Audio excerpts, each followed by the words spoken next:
Hi, everybody. My name is Andrea. I am with Minoria. We're a company that's genuinely interested in helping disadvantaged businesses develop and grow.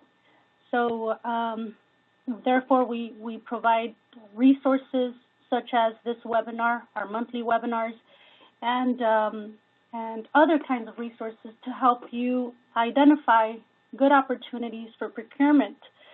So today we're going to be talking about public works. But before we start our session, I sort of want to talk about some of the interaction that we can do if in case you guys have any questions.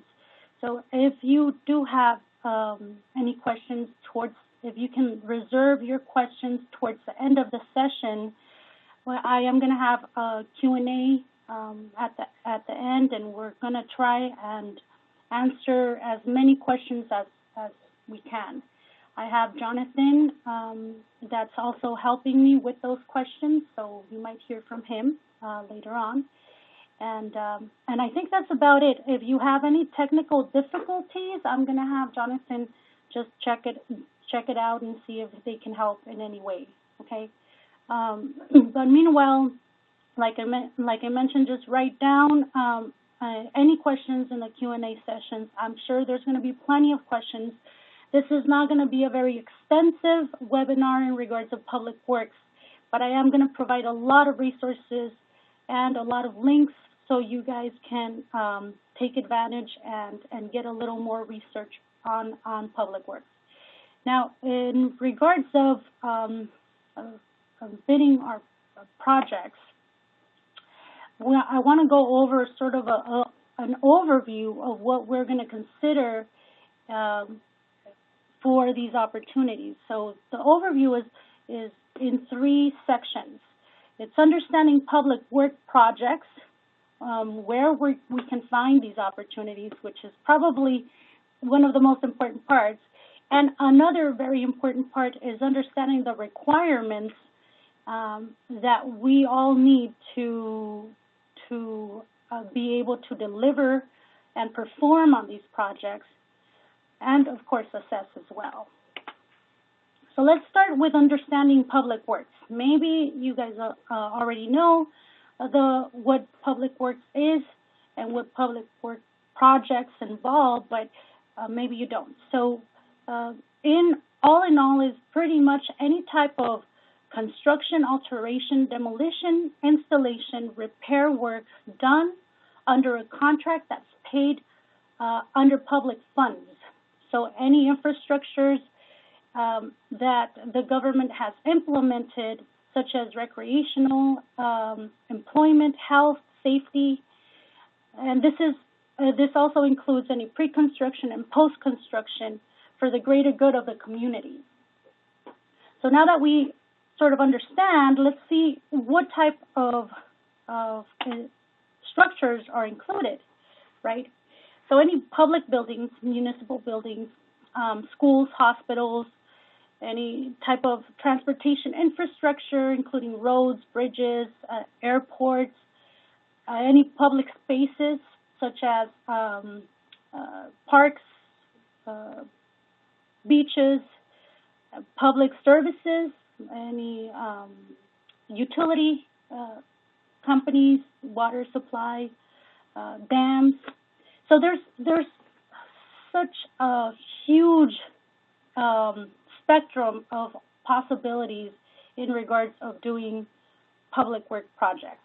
There are catches, but I believe it's well worth understanding, researching, and assessing if this type of contracting opportunities are good for your company.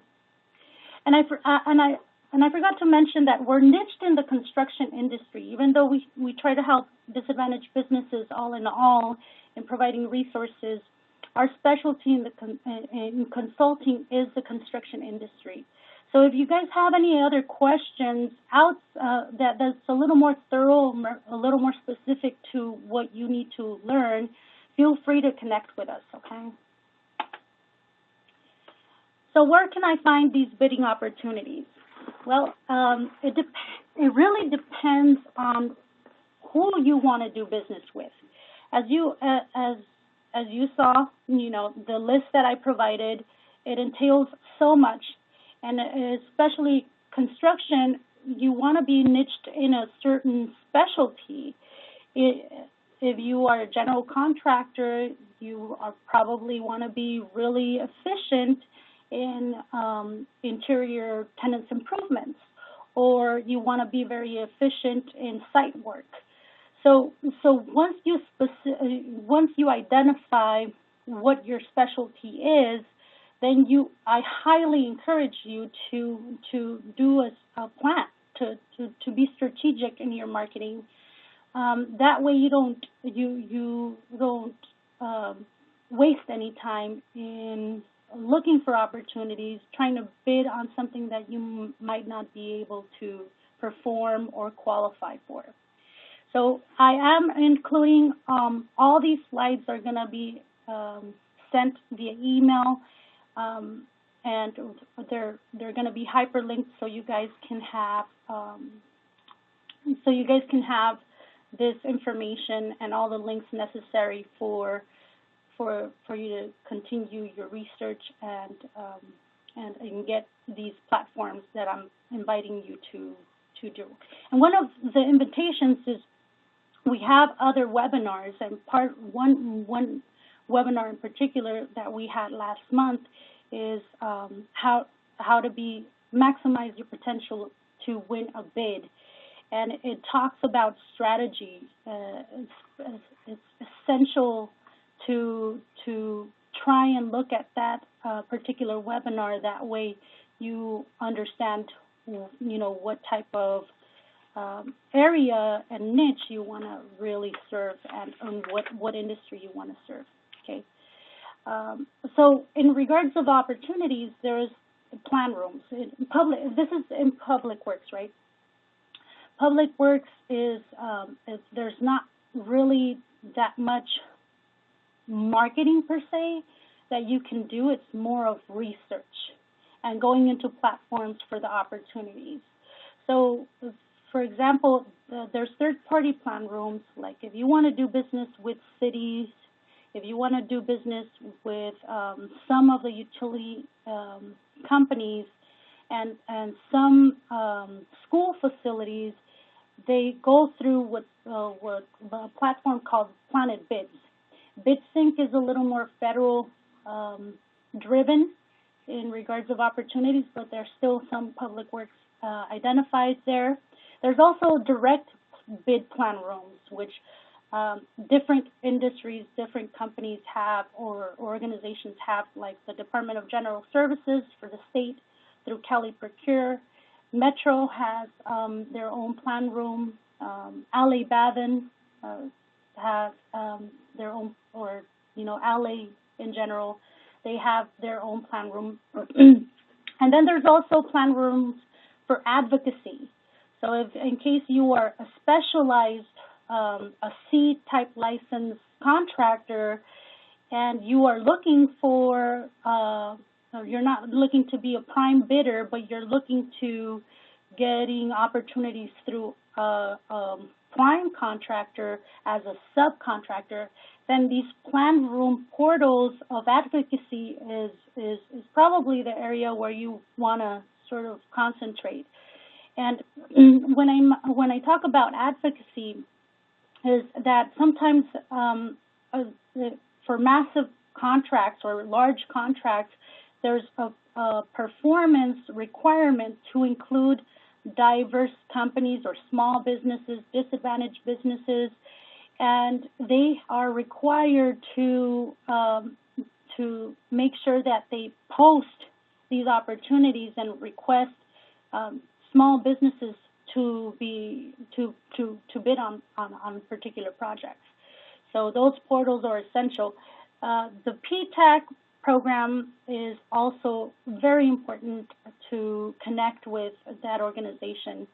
And I have all these links here, so for your convenience. So as we were going through in regards of the third-party plan rooms, if you want to really do work with a city, you probably want to identify what cities you want to do work with, and then go into that city, and usually there's an invitation, there's a link where you can go in and you can register through Planet Bids.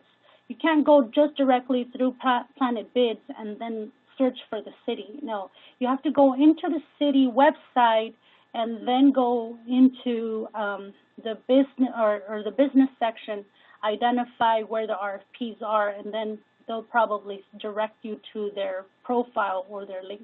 Then you have to register, and then once you register, you can get all the bid documents and everything.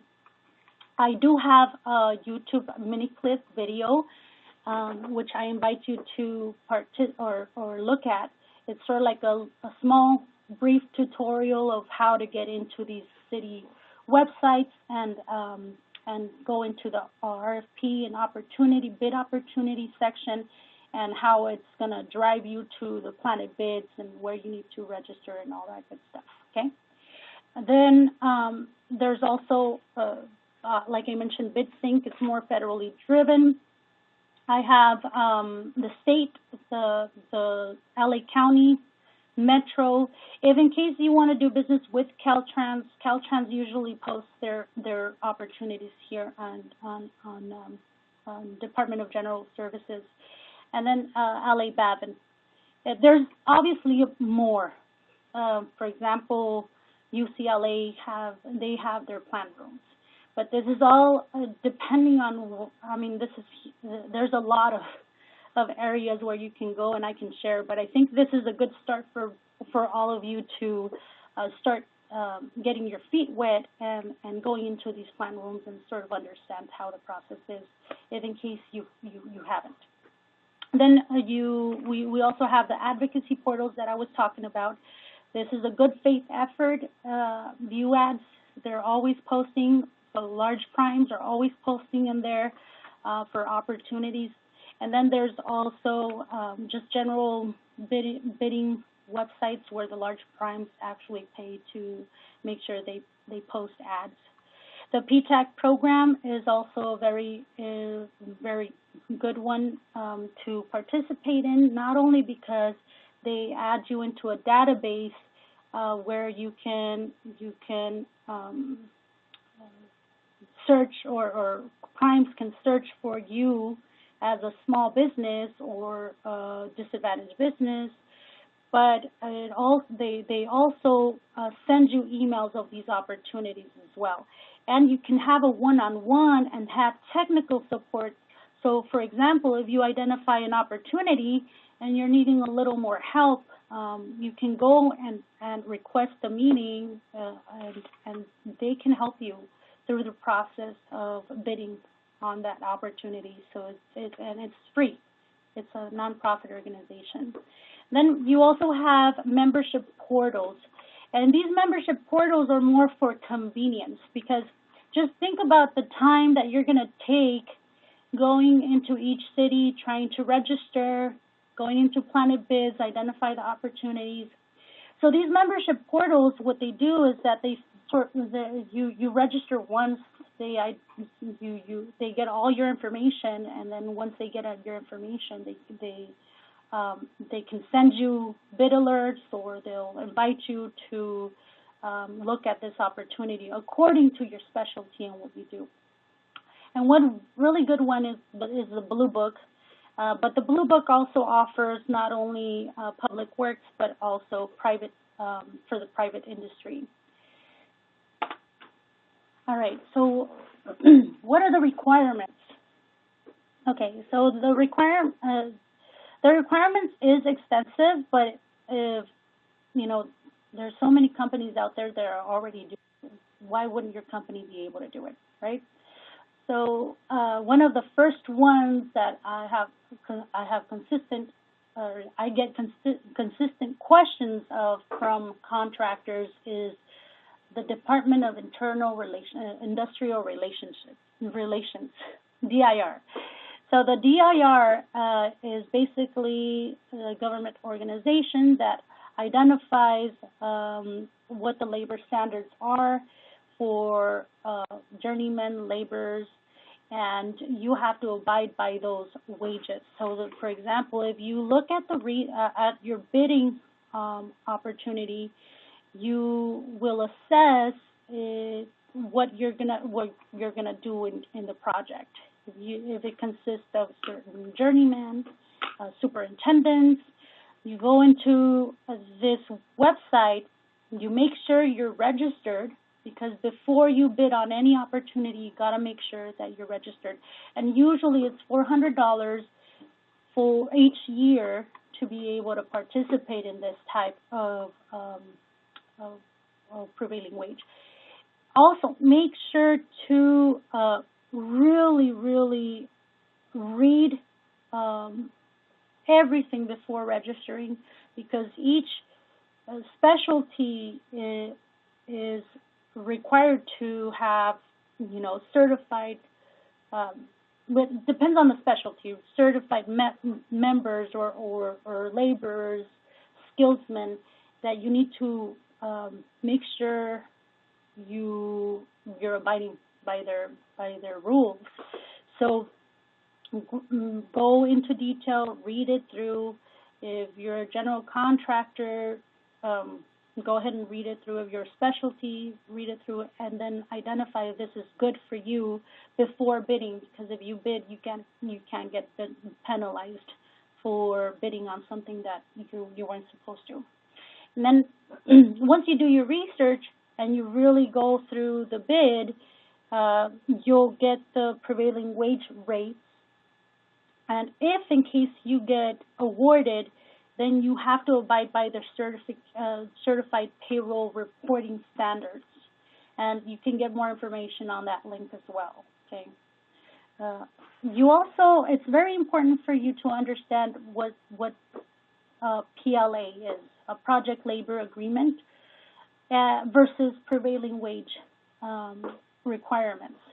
Now, in regards of a project labor agreement, it's basically a one-time agreement that you are going to get union laborers, local union laborers. So you really have to go through the paperwork and go through maybe some of your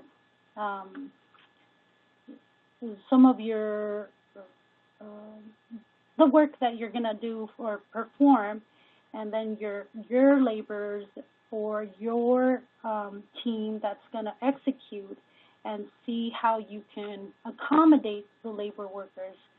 But that's total different webinar. You can go into very specified details with the PLAs. Now you want to go through an extensive bid review, like I mentioned, and participate on the job walk. If you do not participate or come late to any type of job walk, pre-construction meeting, there is a possibility that you won't be able to bid. So it all depends on the bid invitation to bid. If it's required, you definitely want to make sure that you're on time and you're there so you can be listed and you can participate on the bid proposal. Okay. If you're a specialty contractor, and let's say you're an electrician, a plumber, this is a really good way of connecting with general contractors and building relationships, going through the job walks. And of course, it's essential to try and go into those job walks to make sure that you are doing you're including everything on your bid proposal for that particular project. Now, in regards of the insurance requirements, this is very important, and that's why I highly recommend for a construction company to be surrounded by professionals that are niched in the construction industry, because you might be able to get your insurance and all the required amount that the owner or your client is going to be requesting, but this insurance representative that you have a relationship with should know and understand what the EMRs are, the experience modification rate. it is very important for you to make sure that you are under the standards, which is usually a 1. And I'll go more into detail if in case you need me to go into detail at another occasion. But the EMR is sometimes a very specific requirement that you are under or 1 or under to be able to bid on projects, especially utility companies. They're very high on making sure that your experience modification rate is not high and your safety procedures are done correctly. The bonding requirements, if you're a general contractor, you want to make sure that you're going through your bonding requirements, understand the difference between a bid bond, performance bond, and a payment bond. And that's, again, that's another session, a whole different session. And we are having these monthly, but I also have these mini clips that sort of explain a little further, so you can take advantage of those. But I haven't done any of the bonding. I'll get going on those. And then the safety program requirements. Safety is so huge nowadays, so they want you to provide your safety pamphlets. They want you to provide a safety plan that you're going to be doing on the construction site. And, of course, they also want you to be very, identify the safety procedures now with COVID. Also, they want to know about your schedule, and it is to your advantage that you understand when the contract completion time is expected, because you have to include that on your proposal, especially when you're dealing with project works. I'm sorry, not project works. You're dealing with prevailing wage rates. There's rates that you have in normal hours. There's overtime rates. There's weekend rates. So if this contract is pretty aggressive and they have to perform pretty fast, then you have to include those wage rates in comparison to the regular hours. And then net pay. Obviously, for the sustainability of your business, you want to make sure that this is not a company that's telling you that you're going to get a net pay of 60, 90 days. Because if it is an organization like that, then you're going to have to sustain your people, your projects, and everything. You're going to have enough. You're going to have enough capital to sustain it for those amount of days. Now, if you are a subcontractor of your C-type license, it's important to ask that to the estimators or the project managers that are requesting you to bid on their projects, because if they have, let's say, a 30 net pay, they might get paid in 30 days, but sometimes they'll lag it, right? They need your paperwork, or they're going to pay you. They need to pay you within a week or 2 weeks. So you need to identify how much time it's their net pay and add a couple more weeks to make sure that you're sustaining your team. And then change order procedures as well. You want to understand what the change order procedures are. Hold on for 1 second. All right. So let's go to the next one. All right. So now it's competitive advantages. You want to stand out, but Public Works is all about the most competitive, responsive, responsible bidder. So if you want to stand out, what you need to do is really stand out through the resources they have available. And a lot of the city projects, county, quasi-government, just like the Transportation Authority and any type of other facility, they'll request a requirement of fulfilling the supplier diversity or small business inclusion. So it's very important to understand if they want to fulfill a certain inclusion and get certified. If you're not certified and it's very easy. It's so easy to get certified, especially if you're trying to get contracts for the state and the county. Those aren't hard at all.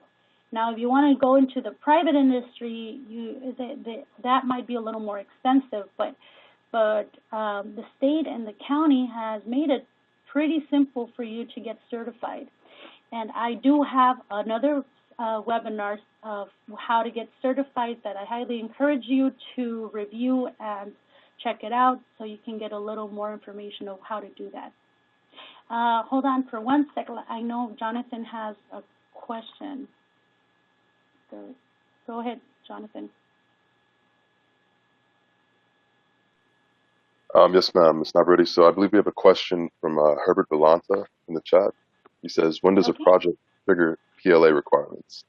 He also asked, does it depend on the project's contract amount or other factors? Okay. We're so close to the questions and answers that I just want to complete this portion, and then we'll go back to those questions, Jonathan. Okay, I think this is the last slide. So hold off on those questions, and I'll check it out right now. Okay. Let's see. So going back with the competitive advantages, yeah, go in and see if you can get certified on your own. If you need any type of help, let us know. Also, in regards of being competitive, it's very important to identify what areas you can self-perform, because obviously in self-performing, you're going to have a better, you might be able to have a better outcome in regards of competition than subcontracting. But there are fields and there are areas where it might be better to subcontract. So it's just all about assessing and identifying, and this is where the follow-up and requesting for debriefs is very important. Doing research as well. Did you guys know that because these are public projects, they're always available? So especially with a maintenance project, you can go in, and if there was a contract of a prior 2-year or 4-year contract, you can go back or even ask the project manager or the estimator if you can get information from the last the last contractor awarded for that particular project. And but if you really want to go into details, you can request the bid proposal that they the details of the bid proposal that they provided. Now, you also want to be able to prepare and connect. Ask for those look-aheads, so for the project forecasts. Whenever you go into those bidding platforms, if you go into those bidding platforms, you're most likely going to end up bidding on something that an estimator or a project manager already has in mind awarding someone else. Because in most cases, they either have a relationship with a subcontractor already in your field, or some contractor did their homework and they started connecting with them months before. And you want to be that type of contractor and doing your homework, identifying, getting forecasts to identify what projects are going to be suitable for you. And then, of course, learn. As you submit the bid proposal, you do the debrief, you get feedback, learn, identify, and make sure you assess if this really makes sense for your company. All right, so now I'm open for questions. So, Jonathan, can you mention the question again?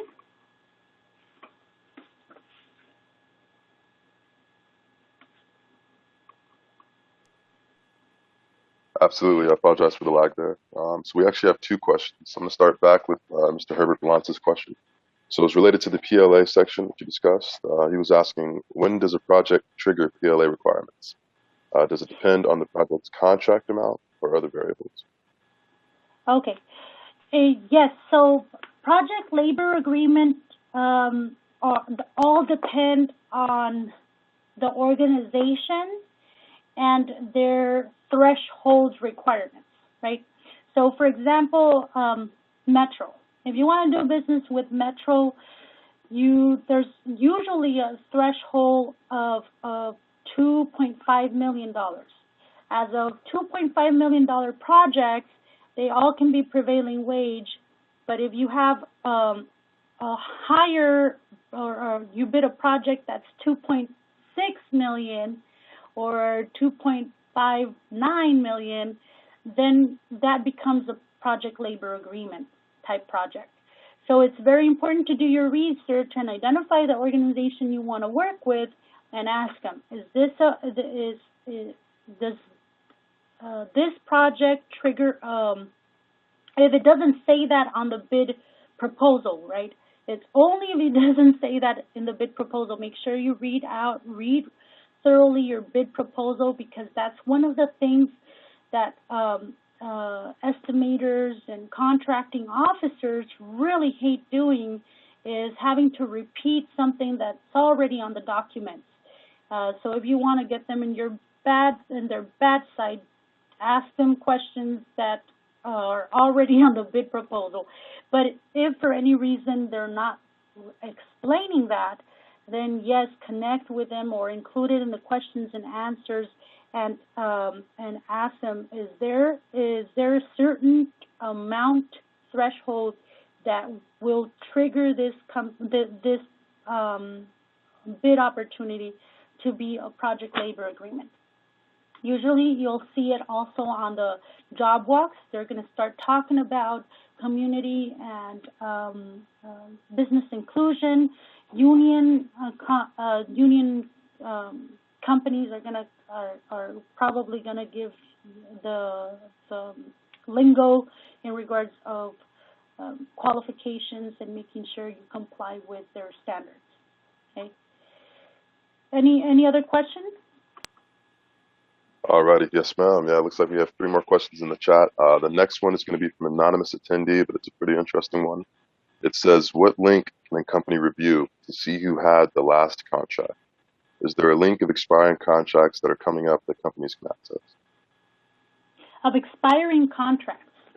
It depends on the organization as well. So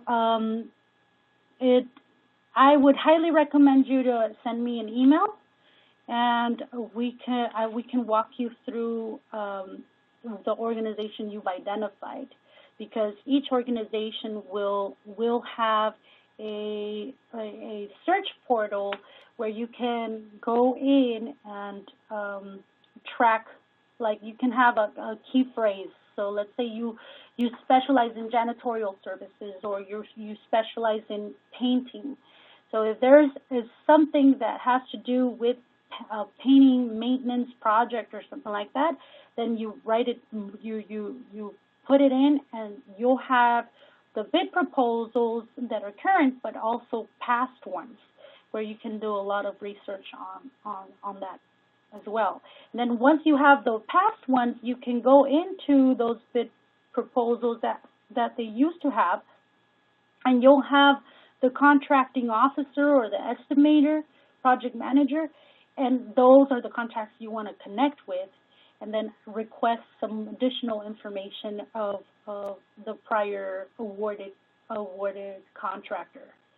So yeah, but email me, and I can and identify the organization you want to do business with, and we can help you. Okay.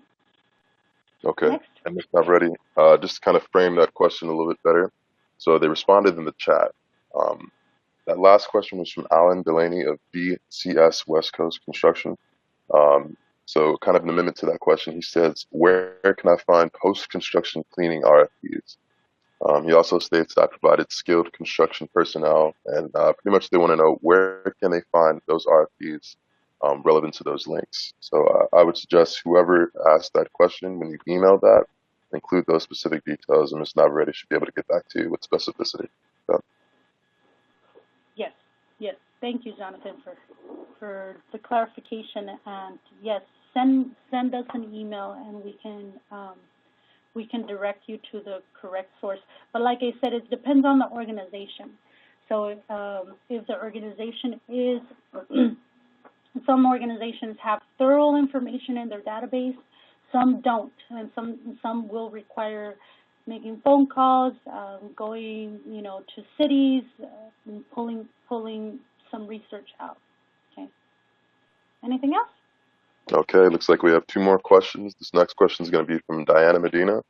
And Mrs. Medina says, we stated that there was going to be another webinar that goes over how to bid public works projects. Ms. Medina goes on to say, she's asking, is this going to be open again at another time to discuss it in more depth?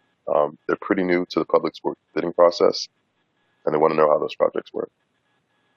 Okay, Ms. Medina, I'm glad you're mentioning that. I haven't had a chance to explain our information. Our information, obviously, this is our information. I don't need to explain it. But there is, in case you feel like you need to learn more in regards of public works, there's a PTAC video that's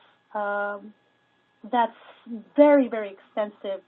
It's usually, if you want to learn how to bid on these projects, if you want to learn more of the requirements, because these are the basic requirements that I provided that is critical for you to abide by, right? But there's obviously more involved. So if you want to go into detail on how from start of evaluating a bid to bidding the process to submitting the bid, there is I think it's a 4-series webinar that's around an hour to an hour and a half that talks about the ins and outs of public works.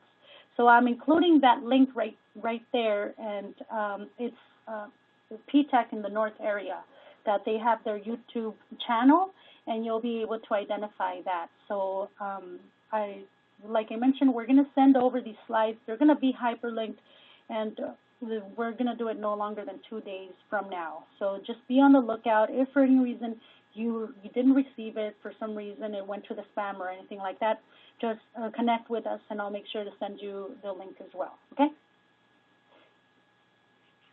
Anything else, Jonathan?